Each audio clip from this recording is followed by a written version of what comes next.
বাইরে ভাই, বরাবরই আমার প্রশ্ন ফাঁস, এই সংক্রান্ত কোনো বিষয়ে আমার আগ্রহ নাই। যে আমার প্রশ্ন পাইছি নাকি না পাইছি, আউট হয়েছে নাকি না হয়েছে, এগুলো নিয়ে আমার কোনো আগ্রহ নাই। কারণ হইলো বাইরে ভাই, মানে কোন একটা বইয়ের আমি তো অধ্যায় জানি না, কয়টা অধ্যায় আছে এটাই জানতাম না রে ভাই। হ্যাঁ, এখন আমারে যদি প্রশ্ন দেন, একটা প্রশ্ন দেন, এই প্রশ্নটা কোন অধ্যায় আছে এটা আমি কেমনে জানবো? এটা জানার লিগে আমার আমার মনে করেন যে আধা ঘন্টা সময় লাগবে, পৃষ্ঠা উল্টে স্যাপ দিয়ে পৃষ্ঠা উল্টাবো আর দেখবো যে এটা কোন অধ্যায় থেকে আছে। আমি তো কোন অধ্যায় থেকে আছে এটাই তো বুঝবো না রে ভাই। এর জন্য প্রশ্ন ফাঁস হওয়া না ফাঁস হওয়ার সাথে আমার জীবনে এগুলা কোনো প্রভাব নাই, কারণ আমার কোনো জ্ঞানই নাই বই সম্পর্কে।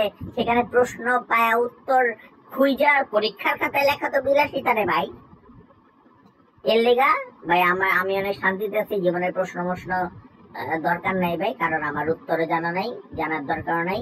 শুধুমাত্র খাতার মধ্যে নাম রোল লিখছি, তারপরে গান গাইছি। আর কুছ না জানু मैं बस इतना ही जानू, আর कुछ तो জানো না मैं इतना ही जानू। রি রি রি রি রি রি রি রি রি রি রা রা